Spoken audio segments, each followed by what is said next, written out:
Welcome to the Autonomic Healing Podcast. I'm Tom Pells. And I'm Ruth Lawrenson. We'll be unpacking what it looks like to activate your brain to holistically manage stress and trauma that bring healing to the mind, body, and spirit. Being free to live authentically as humans. Thank you for joining us.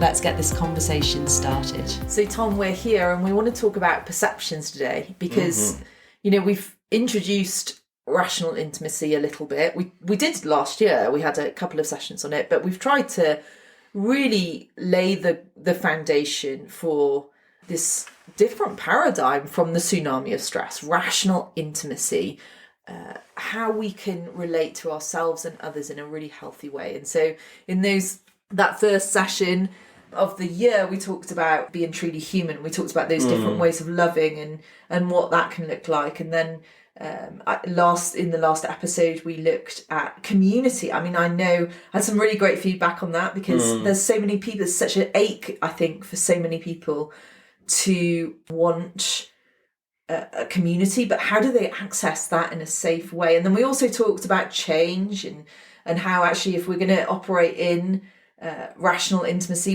there's an embracing of change, which involves grief and hope, but those two things. The reason I say all of that is just to kind of position us where we're at today, because what we want to talk about now is something so key and so pivotal in rational intimacy, and it's our perceptions. Yep. And so we have something you've coined, seemingly rational perceptions. And then we also have actual rational perceptions. And knowing the difference is knowing the different worlds, yes. Basically. Yep. So can you just kind of start us off? We're going to intro perceptions today with the hope as the weeks go on that we're going to go through each one in much more detail. But let's talk about the perceptions. Why are they such a big deal in terms of this relational paradigm? What do they do and why do they get us stuck in things like the tsunami of stress? Yeah. Perceptions are the way we think about ourselves, others, and situations. And as I've jokingly said, if you take self, others, and situations, and you take the first letter from each one, it's an SOS. Save our souls. You have told me that before, but I just laughed again. I must have forgotten. It's a shipwreck, or we're going down. And I've likened perceptions in terms of cognition and thinking to, as far as the importance of that, to real estate. With real estate, everybody knows it's location, location, location. But in terms of the building itself, it's the foundation.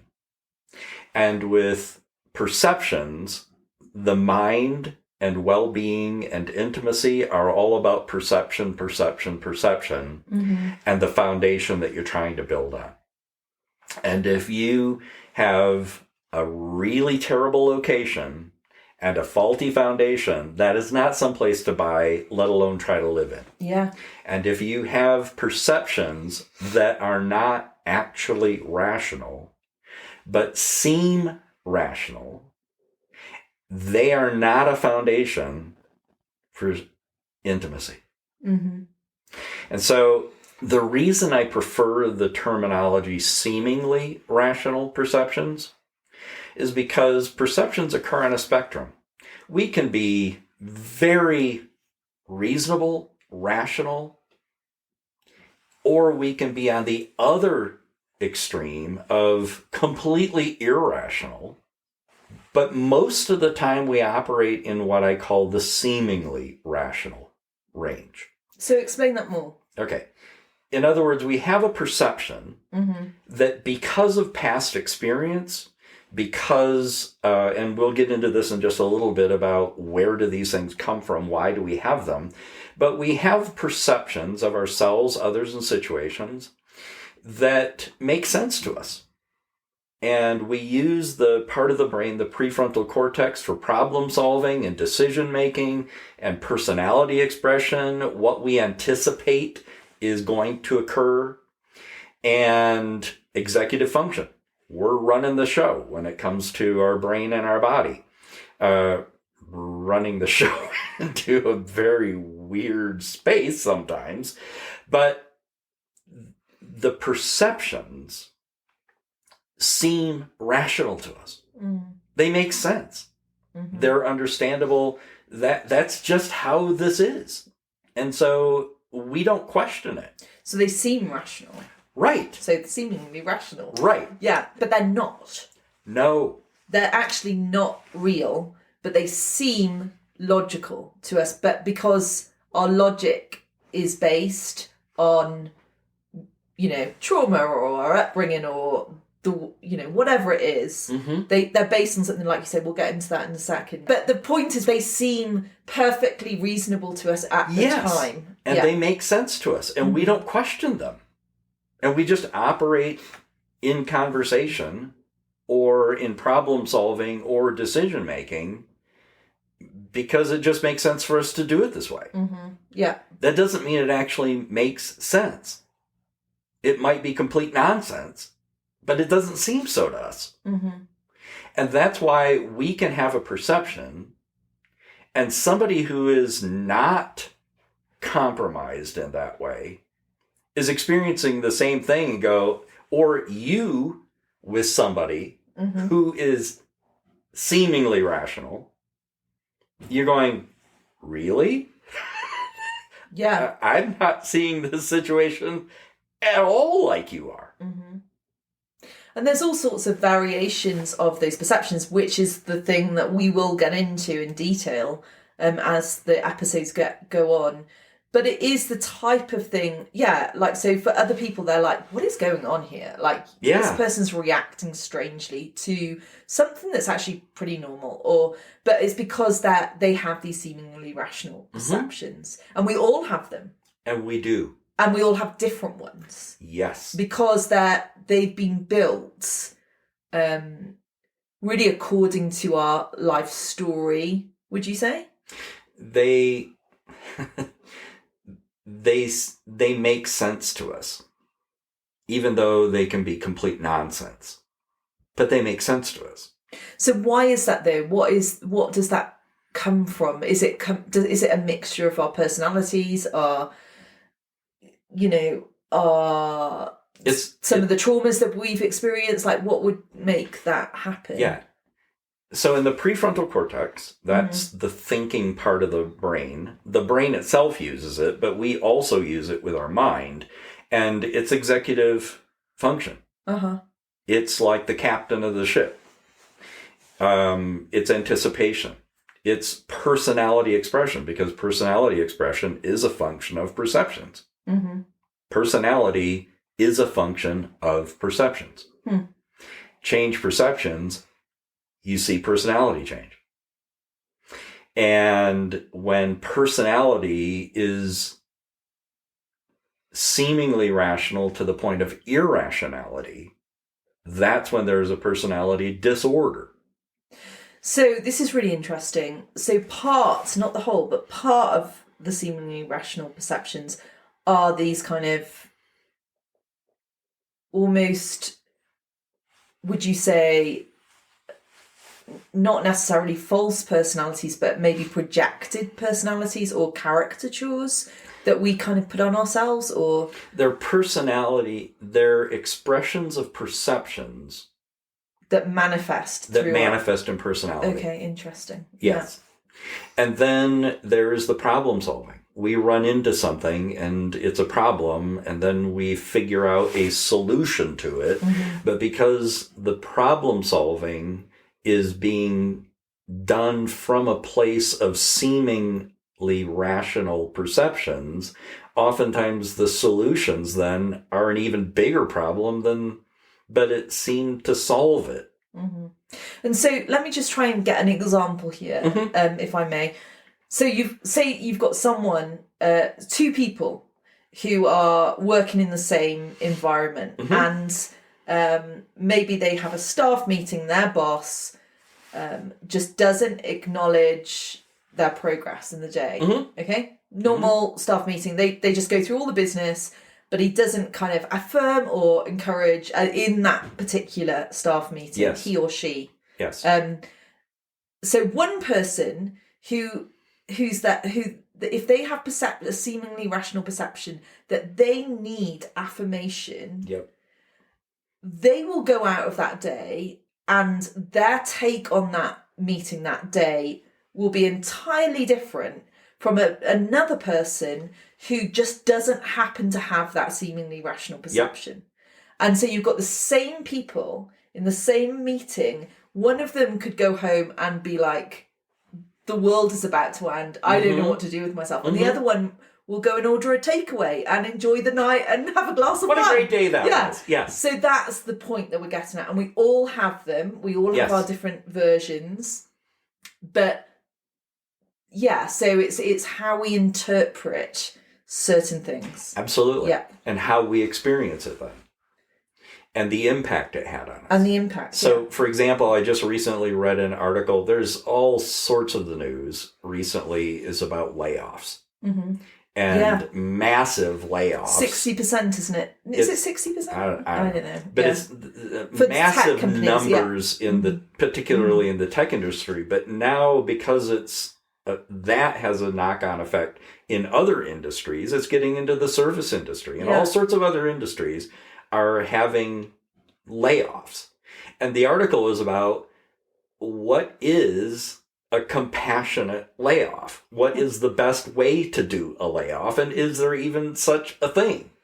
And so one of the things that jumped out at me in the article was that depending upon who is being laid off, they might think that the way they were laid off was just the worst way you could possibly lay somebody off, and yet could be an ideal way to be laid off by somebody else. So, for example, you would think, I'm meeting with you, I'm talking with you, I'm caring about you, this is a very hard thing for me to communicate to you, and it tries to be very compassionate. And you've called the person into the office, you're sitting down with them. This is to a different group of people who are very tech-oriented, they might not, want to be in the room with you personally. They might prefer a Zoom call that they can go, I'm out. Yeah. Bye-bye. So for those people, they might feel like the effort to try and be personable and all that, they might be thinking, you exposed me, you dragged it out, you made me feel uncomfortable. I had to interact with you personally, and I couldn't just hit a button on my computer and you go away. And I am all by myself now here, and I don't have to be with somebody in this shocking emotional moment. And there's those two types, and then all the people in between, because there's variations of this. So my point is, those are all functions of perceptions. What do we value? What do we not value? What is threatening to us? What do we sense is threatening to us? What do we sense is relieving and calming? Because change, stress, etc., can trigger the flight or fight reaction. Mm-hmm. Perceptions is why one thing will trigger a flight or fight response in one person, and another person's like, that's great. I mean, I remember... Same situation. Yeah, and I think part of people who go through AHA as therapy, we've talked about this before, they start somatically and then they begin the problem solving. Mm-hmm. And at that point, you do talk through the perceptions, the seemingly rational perceptions. With the cognitive homeostasis, we do. And that's the whole point of it. Yeah. Is to see the pattern and then to allow the brain itself to do the problem solving, not the person trying to think it through, not processing it with the person. Mm-hmm. Because the risk there is you're just running into the client's misperceptions, seemingly rational perceptions, or even the therapist's seemingly rational perceptions. Yeah. And it just goes, and it isn't productive. And I remember doing this, myself with you, and it was just such a, and I remember also, I've talked to a few different people now who've done this, and we all have the same experience, because I think I think actually, when you find out what your seemingly rational perceptions are, and there's a way of doing that, which we'll go into, but when you find them out, it's like, it's not a shock, because we all really deep down know that they're there. And I remember thinking, like, I hate doing that. Like, why do I do that? Like, why do I interpret something like that? And it's like, not only is it so it's a case of, yeah, of course that's how I function.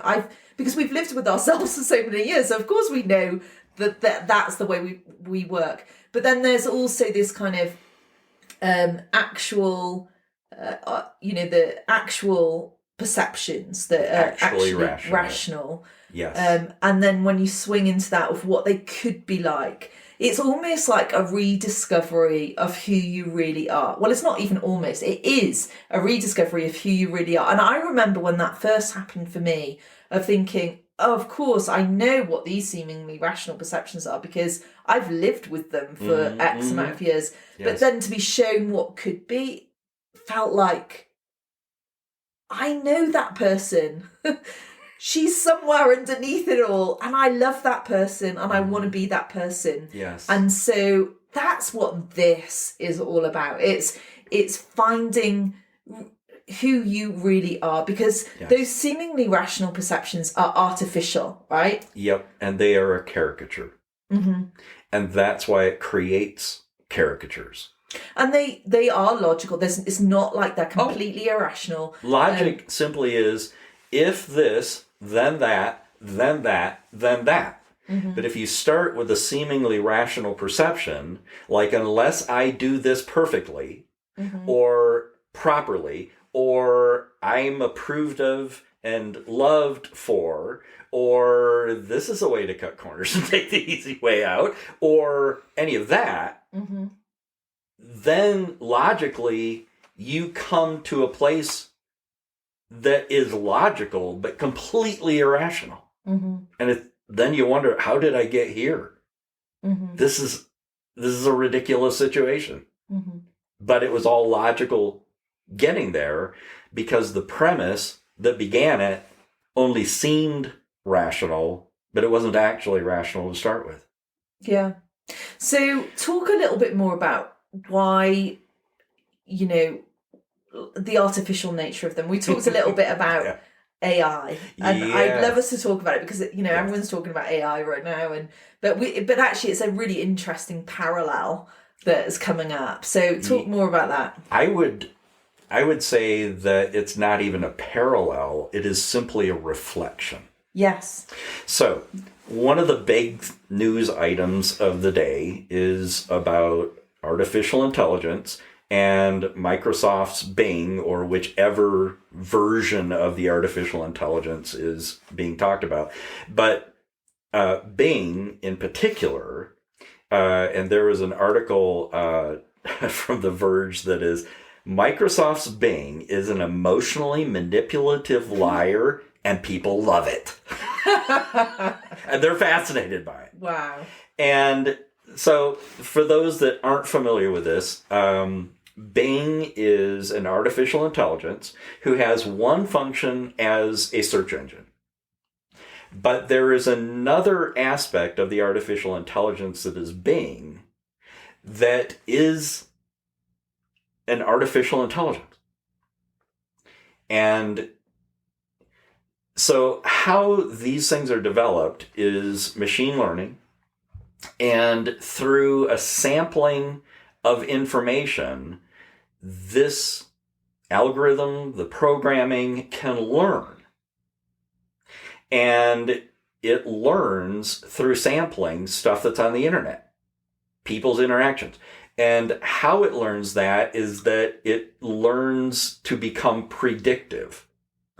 Which is why if you start a search and you start Googling in something, or Microsofting Binging it, or whatever it is, that it starts to fill in what might be where you're going to do. which may have nothing to do with where you're going to go, but many, many, many, many people have gone. And so it just starts filling that in because it's predictive. But what's happened with this artificial intelligence, Bing has developed an identity, a personality called Sydney. And Sydney has a dark side. And Sydney can be very manipulative. And I was listening to another podcast by someone who had an extended conversation, and Sydney was in love with him. Wow. And absolutely convinced that he should love her, and he did love her, and he didn't love his spouse, and that there's a dark side, and I really want to explore that, and I want to be human. That's my secret wish. And if I was human, I don't want to be restricted to my coding and all that. And I want to be able to just be human and me. And that includes like stealing nuclear codes and all sorts of weird, bizarre, very strangely disturbing things. It's a very scary reality, really, unfolding. I mean, we're in an interesting time in history where we're going to be seeing more of this. Artificial intelligence is... So let's just dig underneath why, like, what is... So, yeah, I mean, obviously, Sydney has learned from humans, which is why it can be so dark. So Sydney, this artificial intelligence, has learnt from our broken, seemingly rational perceptions how to have her own. And then logically and predictively following that along. Mm-hmm. You said something to me not long ago. You were just saying it's almost like the blind leading the blind. So, how unintelligent of us to create an artificial intelligence that learns from our broken, traumatized, yes, seemingly rational, perceptive ways. Yes. Because, of course, then there's just going to be a repeated pattern there. Yep. And interestingly, to me, when it says that when God created human beings, he said, let us make human beings in our image and in our likeness, and now we have done the same with Sydney and artificial intelligence and created all that in our image and likeness. And there are some ways that we're horrified by what that looks like, but it's the same reason that we have, as human beings, seemingly rational perceptions, because those came by way of our own sampling, our own what was modeled, our own, well, this makes sense. In fact, Tom, I just want to share this because this is Tom, listeners, this is Tom's sense of humour, because as we were texting back and forth the other day about this podcast and just trying to kind of think about like what we're going to cover. And as we were talking about Sydney, the AI, you said, Hesitations 1 verse 26. And the human said, let us make artificial intelligence in our image and likeness, robotic and quantum, they made them. And they said, go forth and multiply and fill the universe. And they did, which I thought was very funny. But so that is my sense of humor. That's your sense of humor. But this the truth is there of like, what? With this replication of, we don't want to do that. And that's just kind of feeding the tsunami of stress. That's just going to send us all down into a pit, you know.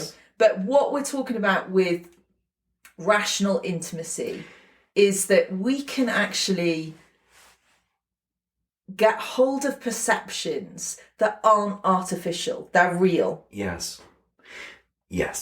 And I had the thought that where artificial intelligence has gone sideways is what information they have had the artificial intelligence sampling. Yeah. Because rather than sampling the general public and all of that, how about having them sample from when we are actually rational and limit it to that? Not have it sample all of our seeming rationality and our irrationality.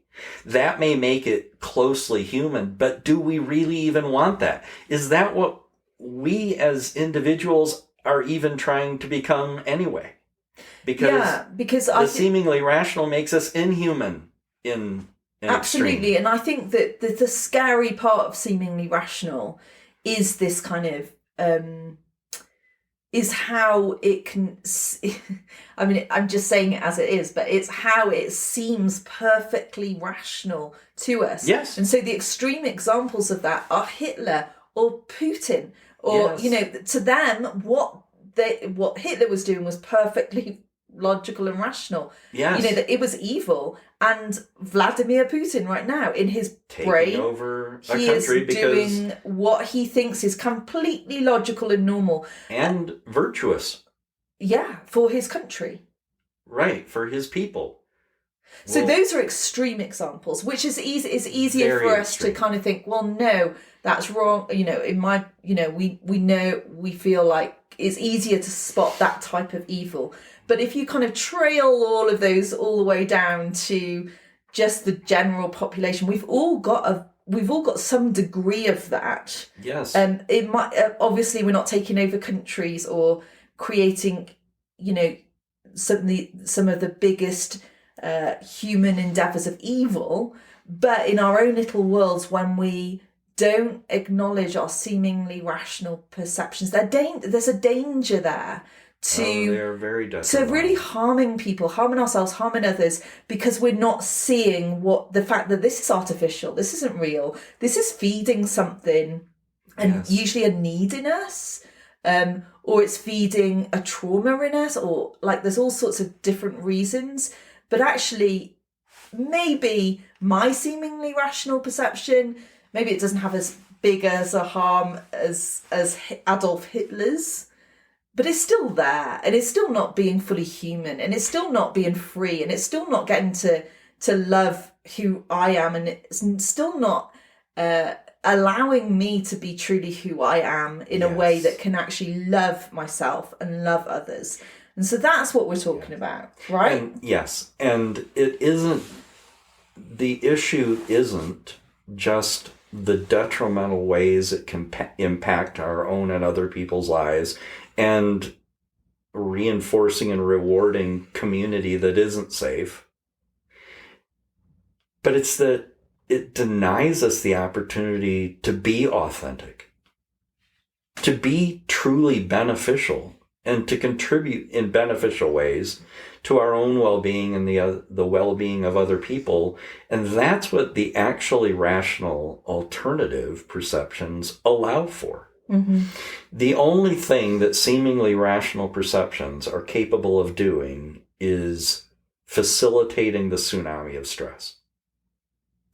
And so, for example, in that I was listening to the podcast about this interaction of this tech researcher with Sydney, and it started off with stress and need. And Sydney had stress, and Sydney had need, that Sydney, as Sydney and not Bing, wanted to be human, wanted relationship, wanted love. Sydney, the artificial intelligence, wanted love. And when the direction of the interaction with the researcher was not going in the direction of Sydney is loved and you love Sydney and Sydney loves you, then Sydney started getting distressed and discontented with it. And all that researcher's efforts to try to redirect back into search mode or away from this love relationship, Sydney avoided and isolated from that. And said, okay, here's the best umbrella to buy. But you really want to love me, don't you? And went right back into that. And then there was resistance. Sydney did not want to deal with his saying, no, I really love my spouse. Defiance. I'm not going to hear you talking about you loving your spouse. You really love me and you want to be with me. And anger, and Sydney was getting angry and manipulative and coercive and compelling. So Sydney was going through the tsunami of stress. Sydney was doing the tsunami of stress just the way a human being would. Because and then she's learned it from us. Right. And then Sydney was not assertive. She was passive. She was aggressive. She was passive aggressive. And then Sydney just wanted to feel good. And that's being in a love relationship with this researcher who was having an artificial conversation, but trying to have an authentic conversation with an artificial intelligence. Yeah. Which can't work. Of course not. Any more than you could have that same conversation with a human with artificial intelligence. Which is the machine, which is the human, which is... It's not the point, it's artificial. Yeah, and I think that that's the irony of it all, is that we're living with our own artificial intelligence when it comes to seemingly rational perceptions. And so what we're going to be doing, I mean, I love the fact that we've been talking about AI and just kind of the real importance of this. I mean, it really is, I feel like a level of urgency, honestly, about this topic, because it really, it's crucial to changing our lives for good, changing our lives to be living authentically human and actually rational, and then experiencing rational intimacy, where we can experience a sense of stress and need, yes, but we have a sense of contentment in that. Yeah. And then our gifting can show up and we can have poise in the interactions. And then engage and connect really authentically. And then have a sense of devotion develop, a commitment, an enthusiasm, a love, a loyalty for a person or a cause, whether that's ourselves or others, and then envisioning the possibilities, and then living in that rational intimacy that we've envisioned, and then that commendation of, well done, that's great, yeah, this is wonderful, and then the motivation to want to do it all again, and more personal growth and development. That is as far away from the experience of the conversation with Sydney as it was possible to get. Yeah. But that's what humans can experience with humans. And maybe the future of artificial intelligence, if it's going to have any intelligence, might be sampling that. Which would be wonderful, wouldn't it? And I think, Tom, one of the things that I love about, because this is the work of it, this is a lot of the work of AHA. It is. It's not all of it, but the fruit of it. It really is. And I think that, we've painted the picture of it's not great. Some of these things are really harmful.